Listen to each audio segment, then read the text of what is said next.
शाखां वन्दे वाल्मीकिकोकिलं वाल्मीकिर्मुनिसिंहस्य कवितावनचारिणः शृण्वन् रामकथानादं कौ नयाति परां गतिम् यत्पिबं सततं राम अधुत्तस्तं मुनिं वन्दे प्राचेतसमकल्मषं गोष्पदीकृतवाराशं मसकीकृतराक्षसं रामायणमहामाला रत्नं वन्दे अनिलात्मजम् अंजनानन्दनं वीरं जानकीशोकनाशनं कपीसमक्षहन्तारं वन्दे लङ्काभयङ्करम् आमिषीकृतमार्ताण्डं गोष्पदीकृतसागरं तृणीकृतदशग्रीवम् आञ्जनेयं नमाम्यहम् उल्लङ्घ्य सिन्धोस्सलिलस्सलीलं यस्सोकवह्निं जनकात्मजायाः आदाय तेनेव ददाह लङ्कां नमामि तं प्राञ्जलिराञ्जनेयम् आञ्जनेयमतिपाटलानं काञ्चनाद्रिकमनीयविग्रहं पारिजाततरुमूलवासिनं भावयामि पौमाननन्दनं यत्र यत्र रघुनाथकीर्तनं तत्र तत्र कृतमस्तकाञ्जलिं बाष्पवारि परिपूर्णलोचनं मारुतिं नमत राक्षसान्तकम् मनोजवं मारुतितुल्यवेगं जितेन्द्रियं बुद्धिमतां वरिष्ठं वातात्मजं वानरयूथमुख्यं श्रीरामदूतं शिरसा नमामि यः कर्णाञ्जलिसम्पुटैः हरः सम्यक् पिबत्यादरात् वाल्मीकेर्वदनारविन्दगलितं रामायणाख्यं मधुः जन्मव्याधिजराविपत्तिमरणैः अत्यन्तसोपद्रवं संसारसः विहाय गच्छति पुमान् विष्णोर्पदं शाश्वतं तदुपगतसमाससन्धियोगं सममधुरोपनतार्थवाक्यबद्धं रघुवरचरितं मुनिप्रणीतं दशशिरसश्च वदं निशामयद्वम् वाल्मीकिगिरिसम्भूतानां रामसागरगामिनी पुनातु भुवनं पुण्यात् रामायणं महानदी श्लोकसारसमाकीर्णं सर्गकल्लोलसङ्कुलं काण्डग्राह्यमहामीनं वन्दे रामायणार्णवम् वेदवेदे पर्यपुंसि जाते दशरथात्मजं वेदः प्राचेतसादासीत् साक्षात् रामायणात्मना वैदेही सहितं सुरुद्रमुतले हैमे महामण्डपे मध्ये पुष्पकमासने मणिमये वीरासने सुस्थितम् अग्रे वाचैति प्रपञ्चनसुते तत्त्वं मुनिभ्यः परं वाक्यान्तं भरतादिभिः परिवृतं रामं भजे श्यामलम् वामे भूमिसुता पुरश्च हनुमान् पाश्चात् सुमित्रासुतः शत्रुघ्नो भरतश्च पार्श्वतलयोः वायव्यादिकोणेषु च सुग्रीवश्च विभीषणश्च युवराट् तारासुतो जाम्बवान् मध्ये नीलसरोजकोमलरुचिं रामं भजे श्यामलम् माता रामो मत्पिता रामो भ्राता रामो मत्सखा राघवेशः सर्वस्वं मे रामचन्द्रो दयालुः नान्यदेवं नैव जाने न जाने साकेते शरदिन्दुकुन्दधवले सौदे महामण्डपे पर्यस्ता अगरधूपदीपललिते कर्पूरदीपोज्ज्वले सुग्रीवाङ्गदजाम्बवत्परिवृतं सौमित्रिणा सेवितं लीलामानुषविग्रहं रघुवरं रामं भजे श्यामलं मेघश्यामं महाबाहुं स्थिरसत्त्वं दृढव्रतं कदा द्राक्ष्यामहे रामं जगतः शोकनाशनम् जयत्यतिबलो रामो लक्ष्मणश्च महाबलः राजा जयति सुग्रीवा राघवेण अभिपालितः दासोऽहं कौसलेन्द्रस्य रामस्य क्लिष्टकर्मणः हनुमान् शत्रुसैन्यानां निहन्तां मारुतात्मजः न रावणसहस्रं मे युद्धे प्रतिबलं भवेत् शिलाभिस्तु प्रहर्तारपादपैश्च सहस्रशः अर्धयित्वा पुरीं लङ्काम् अभिवाद्यश्च मैथिलीं समृद्धादो गमिष्यामीं शितां सर्वराक्षसाम् धर्मात्मा सत्यसन्धश्च रामो दाशरथिर्यदि पौरुषे च अप्रतिद्वन्द्वस्य रयेन जहि रावणीं नमां विष्णुपादाय कृष्णप्रेष्ठाय भूतले श्रीमते भक्तिवेदान्त स्वामिनिति नामिने नमस्ते सरस्वते देवगौरवाणि प्रचारिणे निर्विशेषशून्यवादि पाश्चात्यदेशतारिणे जय श्रीकृष्ण चैतन्य प्रभो नित्यानंद श्री अद्वैत गदाधार श्रीवासादि गौरभक्तवृंद हरे कृष्णा कृष्ण कृष्ण हरे हरे हरे राम राम राम हरे हरे तपस्वाध्याय नरकां तपस्विं वाग्विदां वरं नारद परिपुत्रच्च वाल्मीकिर्मुनिपुङ्गवम् ओम रामाय नमः हरे Krishna. It's a long prayer. Yeah, a few weeks ago one person asked me to do the same Ramayana Harikatha in the Washington, some Telugu academy, some Telugu festival.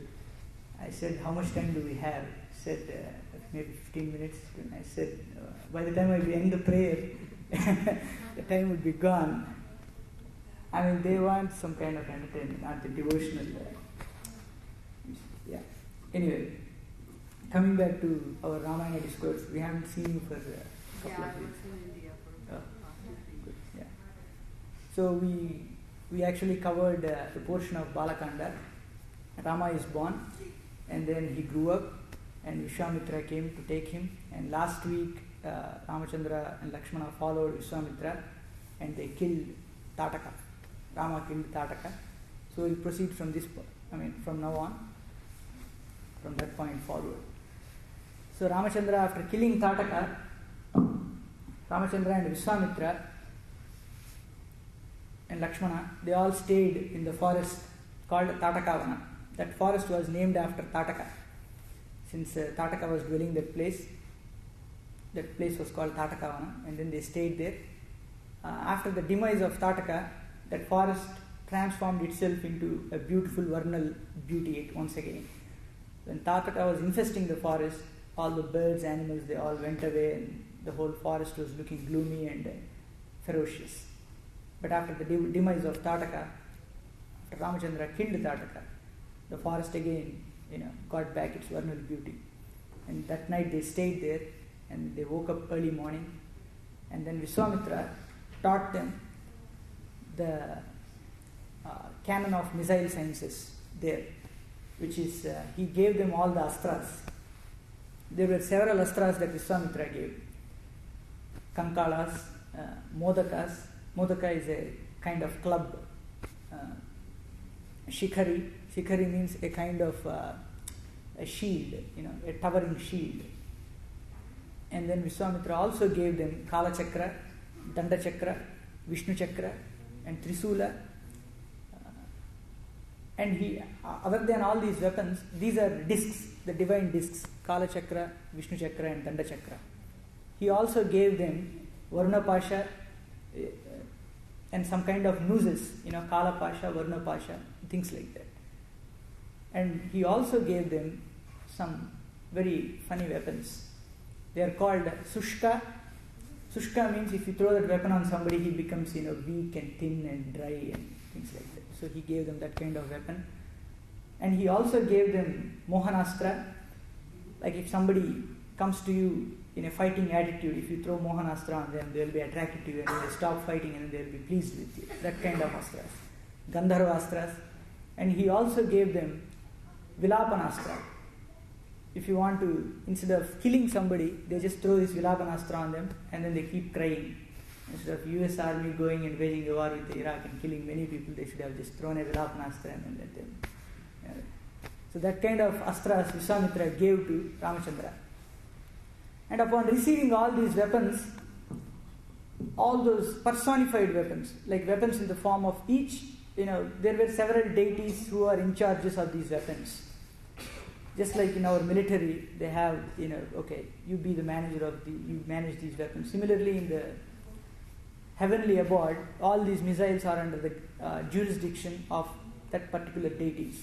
So all the personified astras, they came in front of Ramachandra and they circumambulated him and said, "My dear sir, we are at your disperse, we are at your service.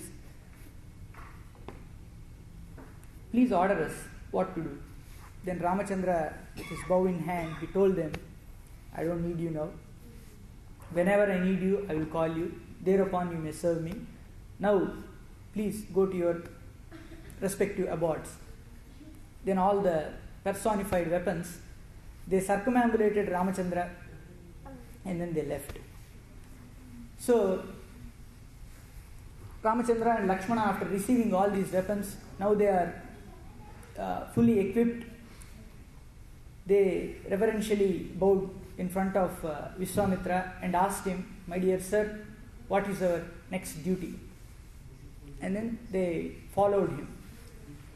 When they were traversing beyond the forest of Tatakavana, after crossing the fringes of Tatakavana, they saw a beautiful hermitage.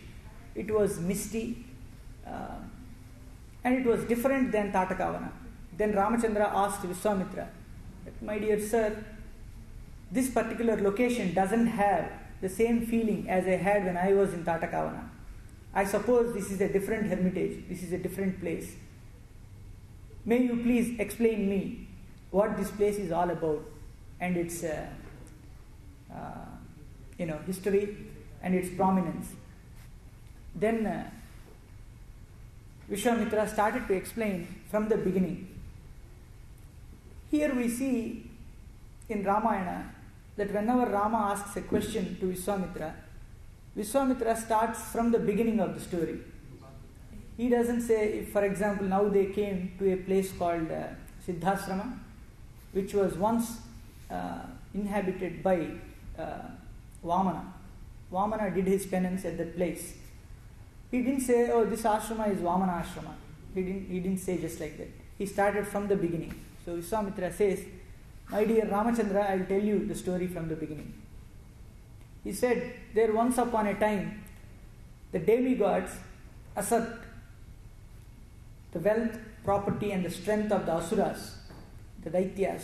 The sons of Aditi have extinguished the might of the sons of Diti, who are called daityas or rakshasas. Kashyapa had several wives. Do not blame Indian history as polygamous and things like that. In those days, there were few men and more women. I don't know, but Kashyapa had many wives, and Aditi and Diti were were his most important wives. And Aditi had 33 children. Among them are the Ekadasa Rudras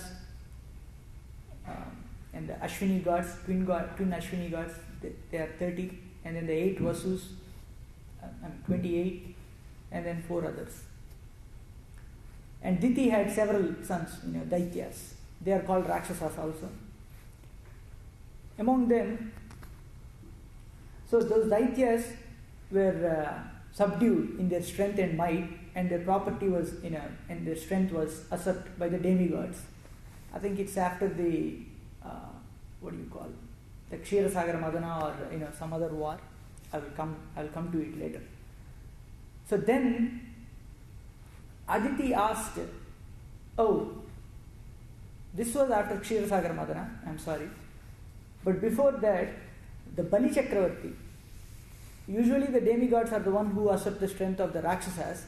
But here in this case, for this ashrama, Vishwamitra starts the explanation from the sons of Diti, the great-grandsons of Diti, who is Bali Chakravarti. Bali Chakravarti is also one of the Mahajanas. He is a great devotee. He is the grandson of Prahalada. Prahalada had a son called Virochana, and Virochana's son is Bali. Bali, because of his great might and devotion and penance, now he has conquered all the 3 worlds. Now Indra and all other demigods are bereft of any kind of what is called anything that is called wealth. So Aditi and Kashyapa prayed to Vishnu and asked him for a boon. Vishnu appeared exactly at that spot, at that asrama, and he asked Kashyapa, how can I fulfill your desire? Then he said, please take the sonship of Aditi and bless us to be your parents and help us in retrieving all the wealth that was lost by our sons. Then Vishnu said, so be it, I will come as Vamana. And he was born as Vamana. That was the reason for Vamana Avatara, to reclaim back the wealth that was lost by his devotees, and also to glorify the greatness of Bali Chakravarti. So he came down as Vamana. Most of the explanations are given as the dwarfish boy, but I don't know where the word dwarf came. Vamana means he's a young boy. He was born as a Brahmana. He was not a dwarf. He was a little boy. Obviously, he would be small, and he was wearing a wooden umbrella, and he had all the auspicious signs, just like any Vishnu Avatara has. Then he walked to Kashyapa, and then they gave him the darbha grass, and then the sacred thread and everything, and they sent him towards Bali.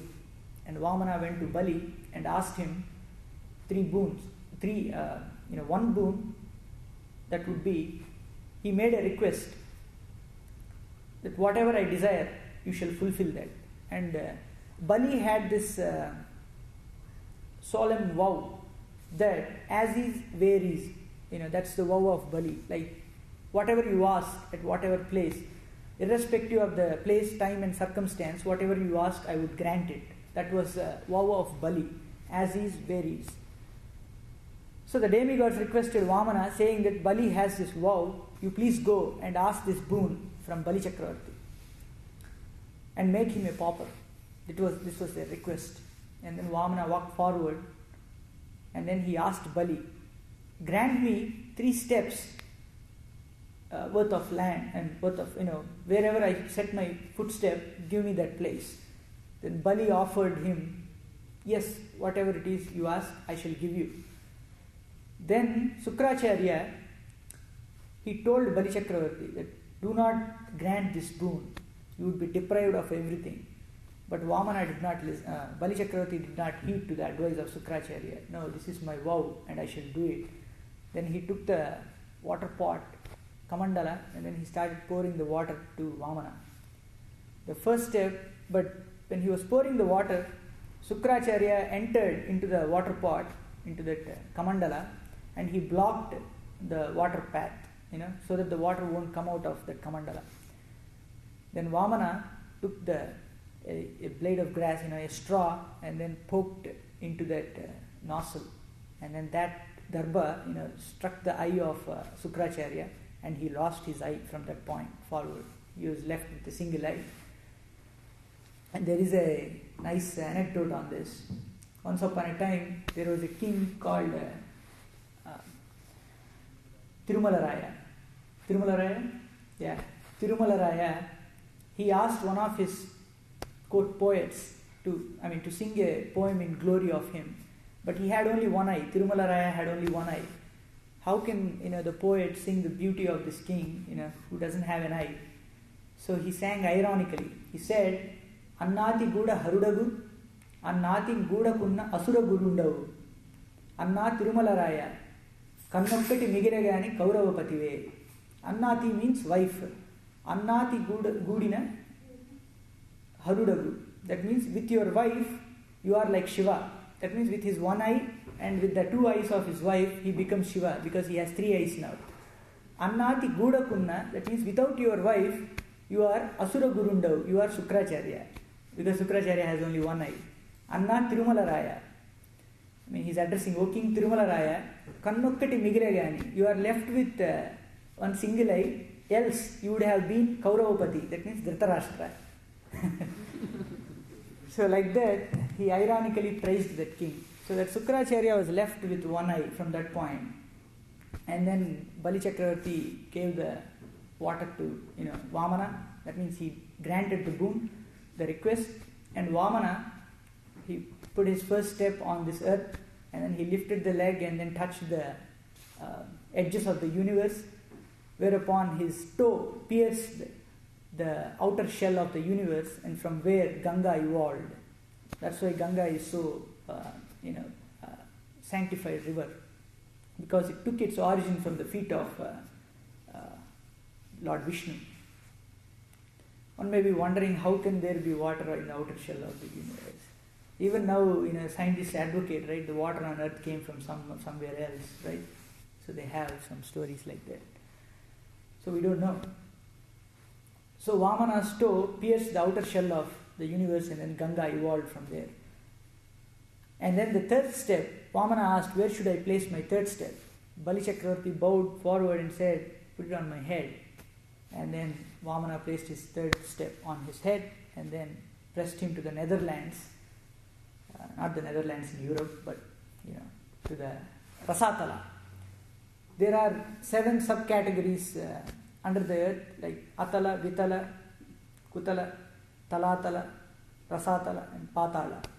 So this is the last but one place to where Bali was pressed. One may think Netherlands means, some people they think that the Netherlands are hell and things like that.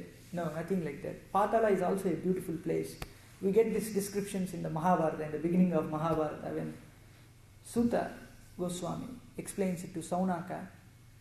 Then he talks about Patala also. There Patala was described very beautifully.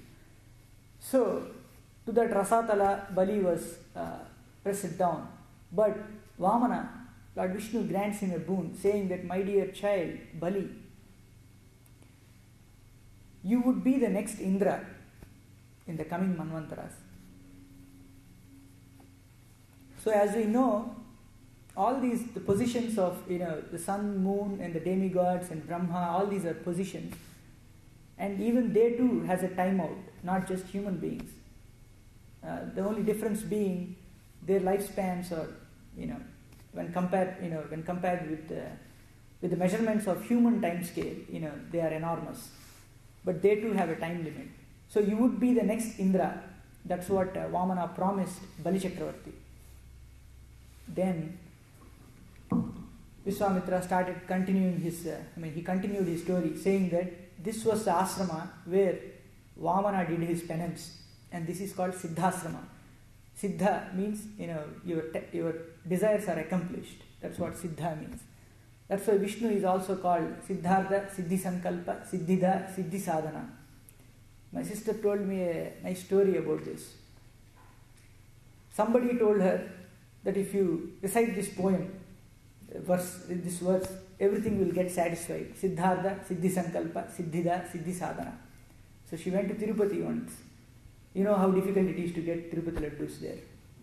So she didn't get a laddu at that time. So she came out of the temple and then prayed that I need a laddu. And then she recited this verse. And she told me, I don't know. And then somebody granted her. Came and gave her laddu and then went away. So I don't know about moksha, but you are assured that you can get a laddu at least. So that Siddhasrama, that is where Vamana did his penance. And Vishwamitra, he said, thereafter I inherited this ashrama. As much as this ashrama belongs to me, so much does it belong to you also. So please come forward and take place in our ashrama. Then Rama, Lakshmana and Vishwamitra arrived at Siddhasrama. You can imagine how happy those sages might be at that time. Vishwamitra leaving that ashrama, saying that I would go fetch Ramachandra and Lakshmana and come back, and those sages will be cleaning the ashrama, waiting for them. And then Vishwamitra walks to Dasaratha's palace, fetches Rama and Lakshmana, then comes back to the palace, comes back to the hermitage. So how happy they could be, waiting in thoughts of, in the Treta Yuga atmosphere, waiting for the arrival of Lord Ramachandra. And here comes Vishwamitra, the great divinely sage, the Brahmarshi, with two young lads who are as beautiful. Their beauty is incomparable. Ramachandra, who has jet-lock hairs and who was in the color of Neelamegha, Meghasyama. If anybody has a question about the color of Rama, Bharata confirms it. Because some people have questions about the color of Ramachandra. They say that he is green in color. For Treta Yuga, Ramachandra is green. No, Bharata confirms it. He says, Meghasyamam Mahabahum Sthirasattvam Dridavratam Kada Drakshamahe Ramam Jagataha Sokanashanam. This sloka we recite in our prayers every day because it is such a beautiful verse. It says, Meghasyamam Mahabahum Sthirasattvam Dridavratam. The second line is very important. Kada Drakshamahe Ramam Jagataha Sokanashanam. When will I see that Rama? Kada Drakshamahe Ramam Jagataha Sokanashanam. One who is the destroyer of the sorrows of all the places. So it is a very important verse, so it can be your prayer every day. This Bharata has recited this when he came to Ayodhya. So, when Ramachandra, Lakshmana and Vishwamitra came to Siddhasrama, they were invited by the sages, they gave them water, and then they took their respective positions. And Vishwamitra said to Rama and Lakshmana, my dear boys, be alert, because those deadly demons, Maricha and Subahu, they come here upon exactly at the primordial point of my sacrifice. They conduct this sacrifice every day, and then when it is coming to a conclusion, which is maybe the 6th day, because in Ramayana on the 6th day Maricha and Subahu come here. So on the 6th day Maricha and Subahu, they would finish their breakfast at home and then get ready, and then they come to do their job. They come and destroy the sacrifice. They pour all the unclean blood and flesh into the sacrifice. And Vishwamitra told them that these two demons, mischievous demons, they come with their horde of other wicked fellows. They come here and destroy the sacrifice. So please guard the yajna. Be careful. Ramachandra and Lakshmana took their positions, bow and arrows, and then they guarded the sacrifice for six days. And Vishwamitra took a vow and then sat down. And from this point forward, he cannot speak, or he cannot utter any harsh words or anything. So he sat down.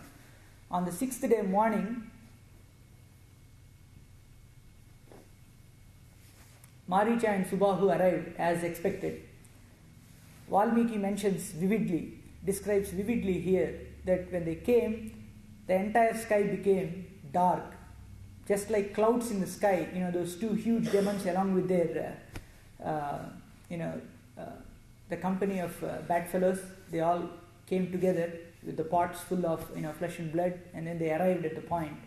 And then Ramachandra looked at Lakshmana and gave him a signal with the eye, get alert. And then he took out the Manavastra. He said to Lakshmana, my dear Lakshmana, these demons have arrived here, mischievous demons. I wish to kill them, but I don't wish to, kill them. I am not so cruel to kill them, but their elimination is necessary at this point. So he took a Manavastra and then he hurled it against Maricha. Manavastra is a cold weapon, Rama says here. And when he hurled it against Maricha, that astra hit Maricha, and then it hurled him away 1,000 yojanas. And then Maricha was hurled away for 1,000 yojanas. And as he was flying away, Ramachandra looked at Lakshmana and told him that, Lakshmana, see how that astra did not kill the asura. It's a cold weapon and it's just taking him away. And then he took out Agnyayastra and then killed Subahu. And thereafter he took Vayvyastra, the air god's weapon, and then he wiped out the rest of the Rakshasas. Just like one takes a vacuum cleaner and wipes off the ants on the wall, Rama took a Vayvyastra and then hurled it against them. All the Rakshasas were wiped out. So when they are all killed, the sages at the ashrama, they praised Ramachandra for his greatness, and then they were very happy at the accomplishment. And upon the conclusion, the ritual fire flared so high, and it made even Vishwamitra brighter and effulgent in that fire. And all the sages were happy. And the next day, that night they slept there, and then early morning they woke up and they did their early morning rituals.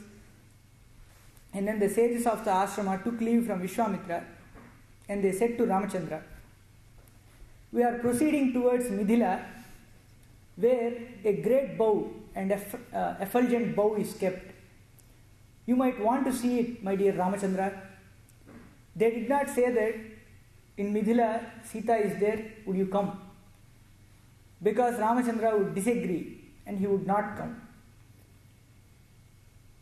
Because Ramachandra is a Kshatriya, he is a man at arms, so they asked him, they told him that there is a bow, you should see the bow, please come.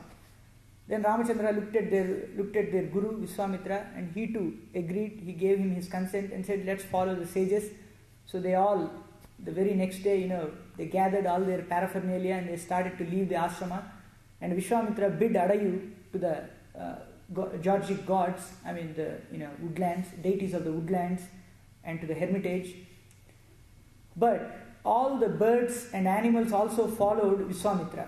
And Vishwamitra, when he was leaving, he left with 100 carts of ritual paraphernalia.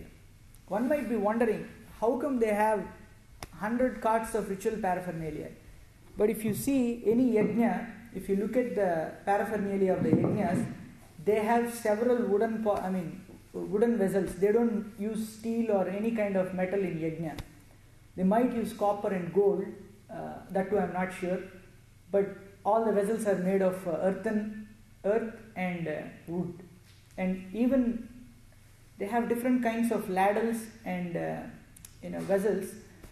Some of the wooden spoons are made of a particular wood. For some yajnas, they use only the branches of plaksha tree to pour the oblations. Just they will break the branch like that, and then they would use that branch. So like that, they have several equipment which is very hard to make. So they don't want to throw away, right? So those vessels, they carry it in their 100 carts, and it looks like if there are 100 carts. It is mentioned in Valmiki Ramayana clearly. So they took all those 100 carts and then they started leaving, and all the animals and birds also followed Vishwamitra. Vishwamitra looked at the animals and birds and he said, you have shown your courtesy and endeavor. Now that you have got my consent, from now on you can leave from here. And then the birds and animals, they left, and Vishwamitra, Ramachandra and Lakshmana, they followed the other sages. And they reached the southern banks of Ganga. Now from Siddhasrama they are travelling again northwards. First they came towards the eastern direction, and then a little south, and then they reached this place Siddhasrama. And then from there, that point forward, they started going north towards Mithila. Mithila is located in Nepal. If those of you who don't know Mithila, now it is called as Janakpur. Currently it is accepted as Mithila. So it's in Nepal. So they started going north, and they reached the southern banks of Ganga. And before that they reached a river called Shona. It's called Shon nowadays. I don't know. Sonabhadra. Yeah, river Sona. There Vishwamitra explains about his lineage, which I discussed last week, about Kushanabha, Kushambi, and the story of Brahmadatta. He also talks about his sister called Satyavati, who flows as a river in Himalayas. Upon her because of her kind and benevolent nature, she flows as a river to benefit mankind in Himalayas. Actually, Vishwamitra later takes up his spot near the same river for his penance. So, but for now, they are following north towards Mithila, and all the sages, when they reached the river, Ramachandra asked Vishwamitra, "How are we going to cross this river? How should we cross? Is there a ford?" The ford is a place where you have the waters are shallow and you can cross the river. And Ramachandra asked, "Should we find for a ford?" Then Vishwamitra told him, "No, let's follow the sages, whatever way they are going, let's go that way." This is the beauty of Valmiki Ramayana. Each and every dialogue is so well recorded. It seems it is very apt, at that point, Vishwamitra saying that, let's follow the sages, in whichever direction they are going, let's go in that direction. Let's not reinvent the wheel. So they followed the sages, and then they went to Mithila. And then, while going to Mithila, while crossing Ganga, Ramachandra asks Vishwamitra, "My dear sir, please tell me the legendary story of this Ganga. I want to hear."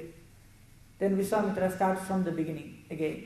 He tells, again, before I tell the story of Ganga, Balakanda is all about, before Sita Rama Kalyanam, everything is about the Puranas, the stories that happened in earlier Kalpas, Manvantaras, and things like that.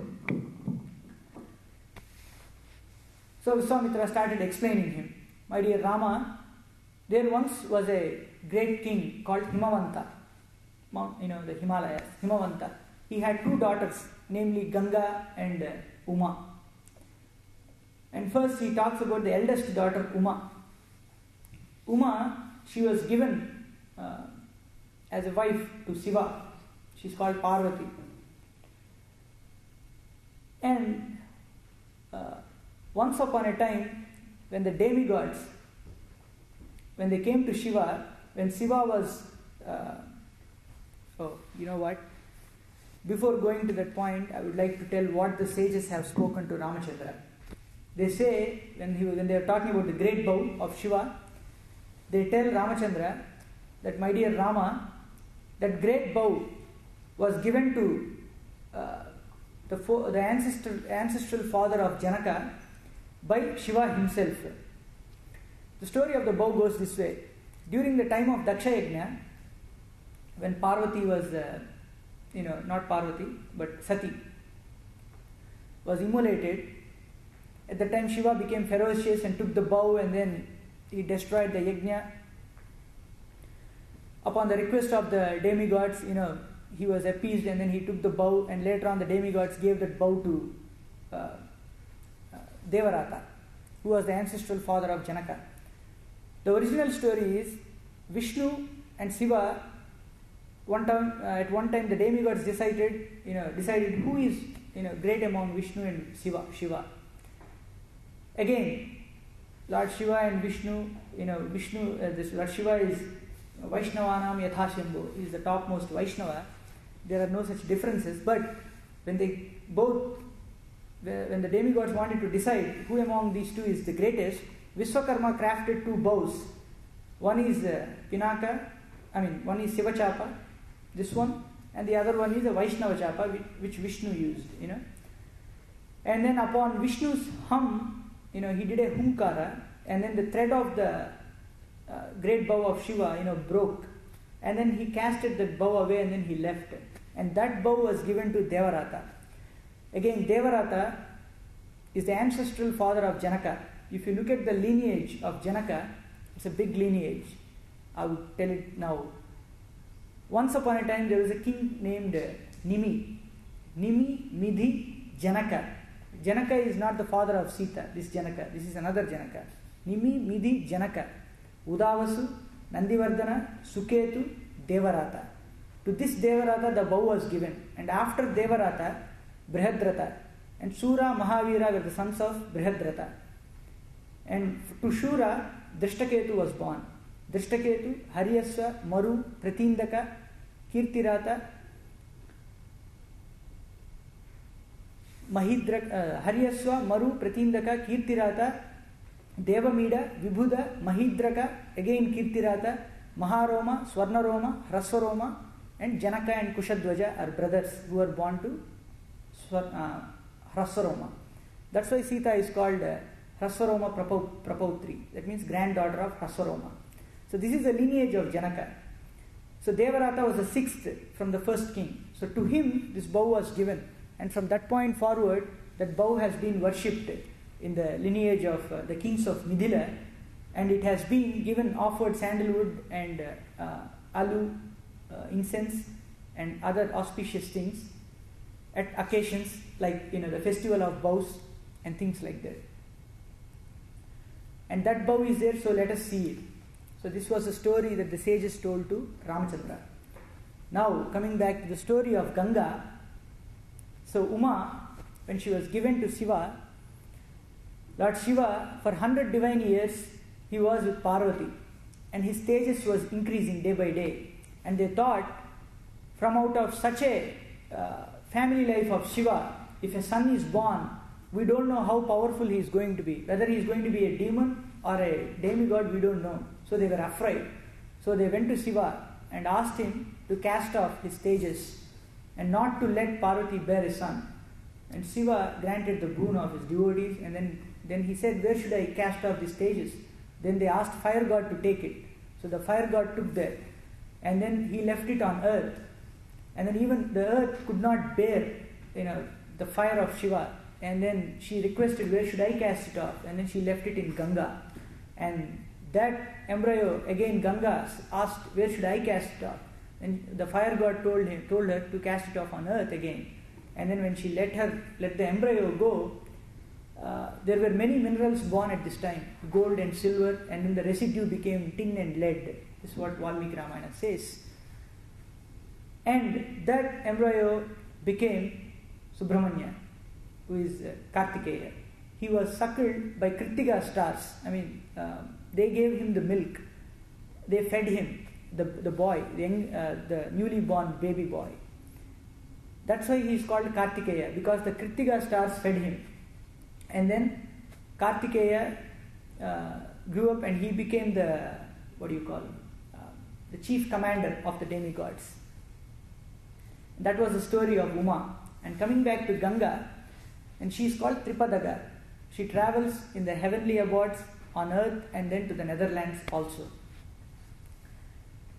And then he started to tell the story of Ganga.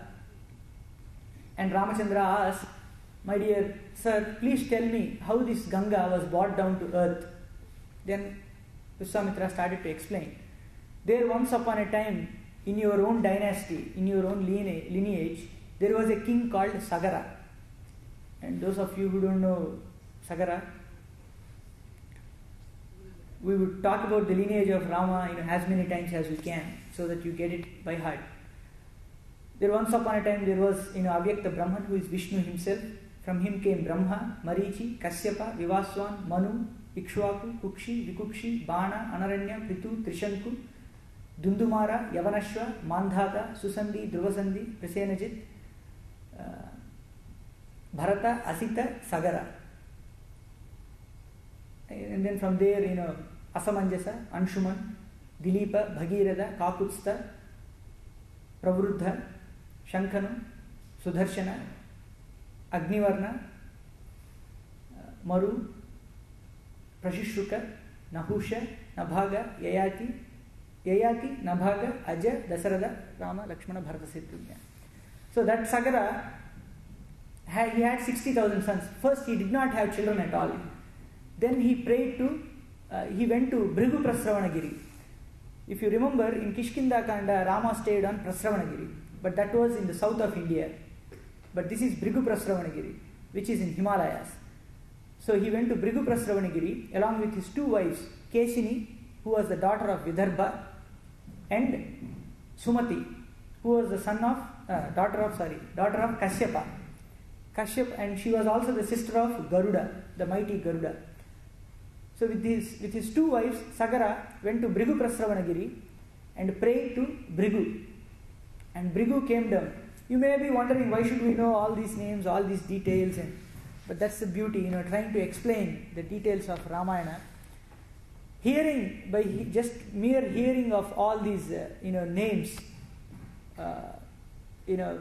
maybe, your memory could be refreshed, who knows.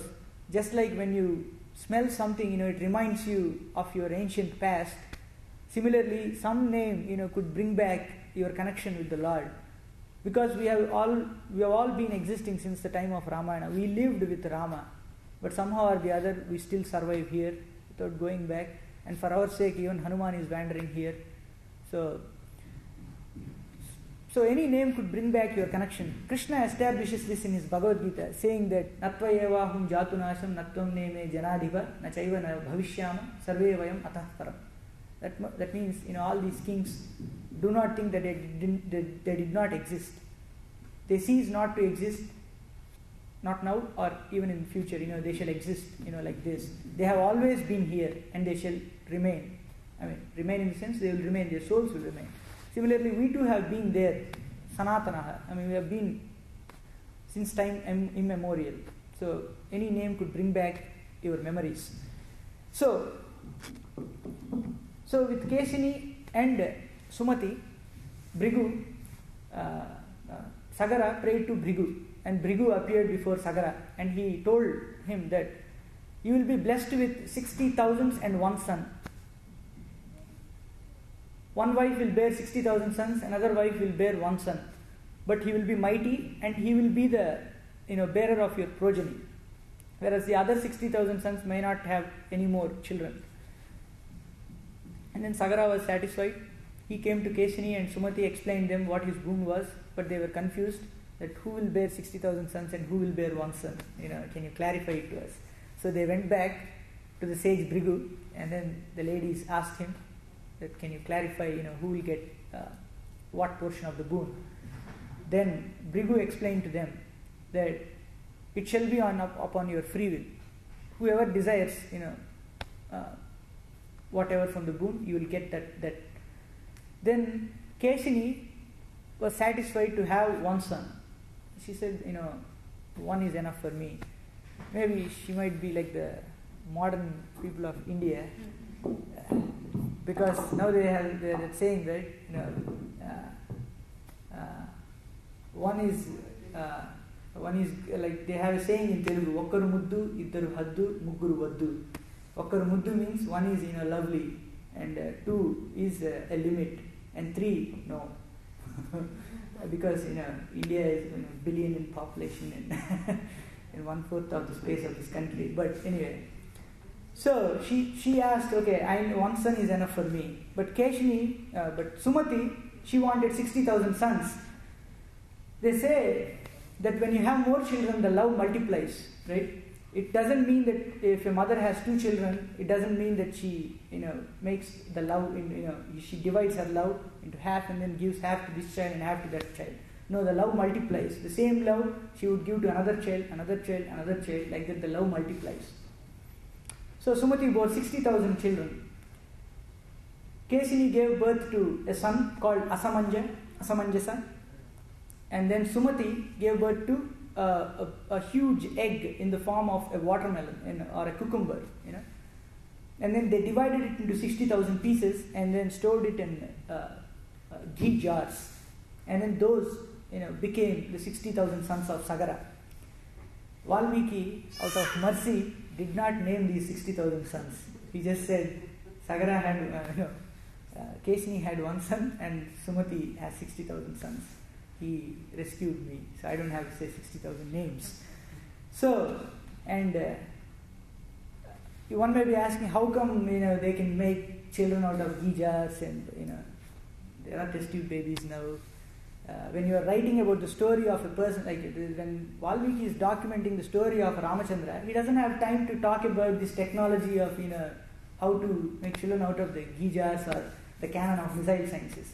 When you say Dinay studied BTech, he would say a Bachelor of Technology. When I am writing your biography, I would not write, he studied electrical engineering or whatever, and then I would say, electrical engineering consists of these many subjects. I would not get into that thing, right?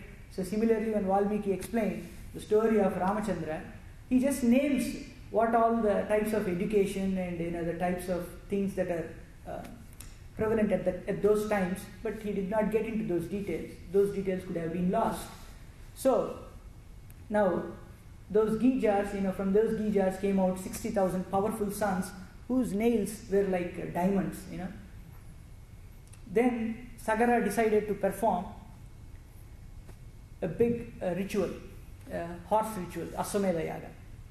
Then he asked his sons to help him, and everybody got together. They started, preparing for the ritual. And then they reached a point called Uktyam.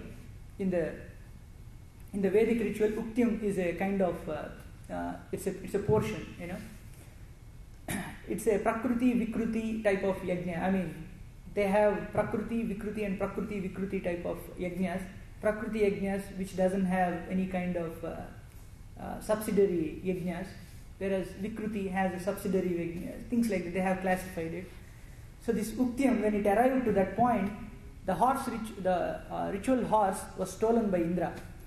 Indra, as I said, the story of Indra is, he has to take care of his position as Indra. Anybody who performs 100 sacrifices would take the position of Indra. 100 great sacrifices.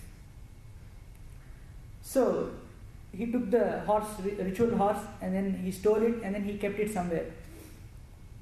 Then the sages of that ritual, they came to Sagara and told him that, my dear Lord Sagara, if you do not perform this horse ritual properly, if you do not fetch the horse back, it would not be good for your clan and for the benefit of your country. So please find the horse. So he called his 60,000 children and he divided the earth into 1 square yojana for each son, like into 60,000 square yojanas. It can, Ramayana can be studied from a measurement point of view here, and then you can divide the area of earth into 60,000 square yojanas and see what a yojana is from the point of Sagara. So he divided the earth into 60,000 square yojanas and allotted each yojana to one son and asked them to find where the horse is within this region. So that 60,000 sons, they wandered all over the earth, they could not find it. They came back and told Sagara that we could not find it, and he was infuriated, and he said, no, go back and find it, dig the earth, go to Rasatala, find the horse. They went back again with their diamond sharpened nails. They started digging with plows, crowbars, and spears. They started digging the earth, and there's a saying that when they dug the earth, that's how the oceans were deepened. Once I was listening to a Harikatha, the exponent was saying that some people ask a variety of questions. So here somebody asked, when Sagara's children, when they dug the earth, where did they threw the dirt?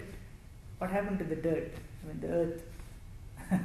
Then the Harikatha exponent told, well, they dug here and then threw it on the other side. You can go and check it there.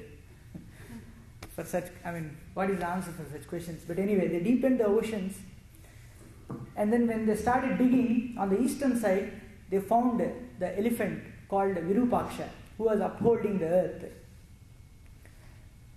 And whenever this Virupaksha, when the burden of the earth gets heavier, it shakes its head, and then thereupon earthquakes are created. That's what is mentioned in Valmiki Ramayana. It could be a personification of a tectonic plate, or, we don't know. So, when he saw Virupaksha, they circumambulated Virupaksha, and then they saluted and asked for the ritual horse. And Virupaksha told them, I don't know, I didn't see. And then they came to the southern direction, and then they found Mahapadma. When they say Rasatala and Patala, do not take it as literally as earth and then Rasatala. It could be, so many regions, because they had access at that time to, space and, anywhere they wanted to go. They were so powerful. They are the nephews or cousins of Garuda and, all powerful beings. So when they went down, they saw Mahapadma. And Mahapadma too said, I don't know. And then they went to the westerly direction, and then they found another elephant called Sumanasa. And then they went north, and then they found another elephant called Bhadra. All these 4 elephants bear the 4 corners of the globe. And then when they asked Bhadra, he told them, I too don't know, but you keep searching. And then they went forward, tunneling the earth, and then they reached a place where Kapila had an asrama. Kapila Muni, who was the exponent of Sankhya philosophy, he is the incarnation of Vishnu himself. Vishnu has thousands of incarnations, one of which is Kapila Muni. They went to Kapila Muni's asrama, and they found the ritual horse there. And they thought Kapila was the one who could have stolen this horse. But before this, when they were digging the earth, they were killing all the animals, Rakshasas, and all the kinds of beings that are, living there. And the demigods went to Brahma, and then they asked, the Sagaraputras, they are destroying the creation. Please save us from this. Then Brahma tells, no, there is Kapila, Vishnu in the form of Kapila. He would take care of it anyway. You go ahead. And now they reached this Kapila Muni's ashrama, the Sagaraputras, Sagara's children. And then when they saw the horse, they thought Kapila is the one who stole the horse. So they took their crowbars, plows and everything, and then with their nails they started rushing towards Kapila. And Kapila opened his eyes, and then with a hunkara, like he hummed like like that. And then they were all reduced to cinders, blocks of ashes. They were all reduced to ashes. And they did not return for a long time. Sagara was wondering, what happened to my children? They are so powerful. If I ask them to search 60,000 square yojanas, it should be just like that. They should come back. And then he sent his son, his grandson, Anshuman. Why not his son Asamanjasa? Because Asamanjasa is one of the first, you could say, the sadists, because he took young children and then threw them into rivers, and then he enjoyed it. And then Sagara sent him away. This was the greatest of Ikshvaku kings. They punished their own children if they didn't do anything right. So they sent him to the forest. And Asamanjasa was in the forest. And Anshuman, his grandson, was a very, very nice king. And he used to talk very sweetly to everybody. His language was so beautiful. And he took care of Asamanjasa. And he sent Asamanjasa to search for his uncles. He went, he searched all quarters of the globe. He couldn't find them. Finally, he found, he actually goes to all these elephants in all the corners and asks them. They guide him that in that direction they went. Finally, he comes and reaches those heaps of ashes, 60,000 heaps of ashes. And then he cries. He was fondly affected in the heart. And he says, how can I retrieve back, the souls of my uncles and then make them to reach, the abode of heavens? How can I do that? Because there is no water also to offer oblations. Then Garuda arrives at that point, and then Garuda tells him that, my dear child, do not worry. Your uncles are not reduced to ashes by an ordinary soul. They are killed by Vishnu himself. So for them, the oblation should not be offered with ordinary water, but the oblation should be offered with Ganga. So go and fetch Ganga from the celestial heavens. So then Sagara came back, told the sad news to, Anshuman came back, told the sad news to, conveyed the sad news to Sagara. He was afflicted with pain, but he too contemplated on how to get this Ganga to earth. For a long, long time he did, but he could not. Thereafter he left this planet, and Asamanjasa also tried, and he too could not get it. And then Asamanjasa's son, who is it? Anshuman. Yeah, Anshuman's son. Dilipa. Dilipa also tried for 30,000 years, 32. He could not get Ganga to earth. Then his son Bhagiratha, he came, and then he has two worries now. He didn't have children. At the same time, he did not know the way to get Ganga to earth. His forefathers failed. Now he had a big task on his shoulders. So he went again. He did a penance to Brahma, and Brahma appeared and he offered him boons. Then Bhagiratha asked for two boons. First he said, "Tell me a solution so that I can get Ganga to earth. And the other one is, I need a son. These are my two boons." And Brahma granted him the boons. But Brahma said, "The Ganga is in the celestial heavens. I can grant you that, it will come. But the rushing force of Ganga will shatter the earth. So somebody needs to hold it in between, in the intermediate position, and then try to cascade it down to earth. So pray to Pashupati, Shiva." So Bhagiratha prayed to Shiva, and then Shiva appeared, and then he said, "Okay, I will hold Ganga on my head." And then Shiva stood in between the path of Ganga and earth, and then Ganga descended onto the matlocks of Shiva. And Ganga thought, with my rushing force I can take Shiva also down along with me. And to humble Ganga, Shiva locked her in his hair locks.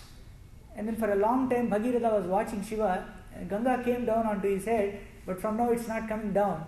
So he was worried, and then he started praying to Shiva, "Please release her." And then Ganga said, "Okay, I will release her into the Bindusaras." What is the origination of Ganga in Himalayas? Gangotri. Gangotri. So it's near maybe Bindusaras. So he left it in the Bindusaras, and then from Bindusaras, Ganga flowed into seven tributaries. 3 of them flowed eastwards, 3 of them flowed westwards, and 1 flowed on the southern direction.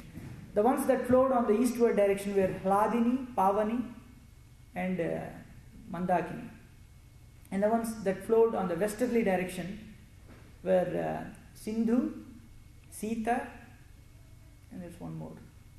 I forgot. But anyway. And the south, and the one that flowed to the south was Ganga. So Ganga followed Bhagiratha, and his chariot was going in the forefront of Ganga, and Ganga was following him. And here Valmiki gives a beautiful description of Ganga, how Ganga flowed behind Bhagiratha's chariot. All the whirlpools, the fishes, and how she danced at some places, and how she started touching the banks of other places, and then how she cut the earth, and how she came. Very beautiful verses. And then Ganga started flowing like that. But on the way, she also took with her the hermitage and other stuff related to a sage called Jahnu Maharshi. He had his asrama built nicely, and his gardens, and all these things. But Ganga came and took everything away. Then Jahnu was ferocious. He was furious. He took the entire Ganga into his palm and then sipped her away. And then Ganga and Bhagiratha was, he did not hear the tinkling bells from the bracelets of, tied to the lotus feet of Ganga. Then he turned back, and then there was no Ganga. Then he came back to Jahnu Maharshi, and he prayed to him, "Release her."